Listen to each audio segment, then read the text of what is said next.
इस video clip के माध्यम से मैं आप लोगों को एक महत्वपूर्ण टॉपिक के बारे में बताना चाहता हूँ।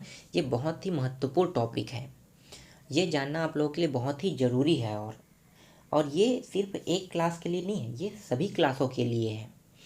जब मैं पेपर आप लोगों के लिए जब सेट कर रहा था तो वो पेपर प्रॉपर मेरे द्वारा सेट किया हुआ पेपर नहीं था। वो किसी सन में आए हुए पेपर थे जिसको मैंने आप लोगों को दिया हूँ हल करने के लिए।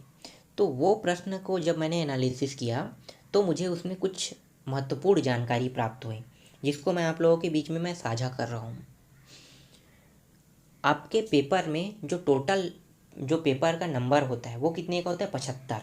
ठीक है। और 25 नंबर का जो होता है वो आपका प्रैक्टिकल होता है। तो हम प्रैक्टिकल पे बात नहीं करेंगे, हम बात करेंगे आपके जो प्रश्न पत्र है उसमें 75 नंबर के। तो 75 नंबर के जो प्रश्न है वो 3 भागों में डिवाइड होता है। 3 भागों में कैसा? तो देखो, कुछ प्रश्न जो होते हैं वो प्रश्नावली से आते हैं, कुछ प्रश्न जो होते हैं वो एग्जाम्पल से आते हैं, और कुछ प्रश्न जो होते हैं जो आपके बुक में अभ्यास प्रश्न हल कीजिए लिखा होता है ना, तो वहाँ से आते हैं। तो ये तीनों भागों से मिल के आपके एग्जाम का पेपर सेट होता है। अब प्रश्नावली से कितने नंबर के प्रश्न आते हैं? तो प्रश्नावली से जो प्रश्न आते हैं वो 40 नंबर के होते हैं। 20 नंबर का जो होता है वो अभ्यास प्रश्न होता है, और जो 15 नंबर का होता है वो एग्जाम्पल का प्रश्न होता है। अगर तीनों को जोड़ा जाए तो टोटल आता है 75 नंबर का प्रश्न आता है।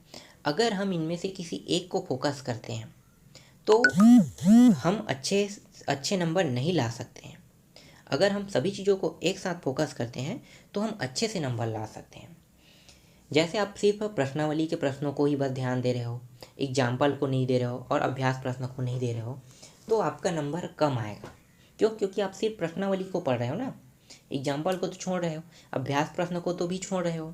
चलो, एग्जाम्पल ज़्यादा महत्वपूर्ण नहीं है लेकिन अभ्यास प्रश्न महत्वपूर्ण है। क्यों? क्योंकि एग्जाम्पल के जो प्रश्न हैं वो प्रश्नावली के प्रश्न को हल करने के लिए बनाया गया है।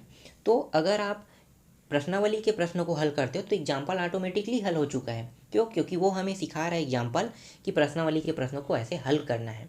तो या तो आप सिर्फ प्रश्नावली के प्रश्नों को पढ़ो, एग्जाम्पल को आपको पढ़ने की ज़रूरत नहीं है। लेकिन यहाँ पे दूसरा रीज़न ये है कि जब भी आप प्रश्नावली के प्रश्नों को हल करते हो, एग्जाम्पल को भले आप उसे हल मत करो लेकिन अभ्यास प्रश्न को बिल्कुल हल करो, क्योंकि अभ्यास प्रश्न ही आपको बहुत ही अच्छे नंबर दे सकते हैं।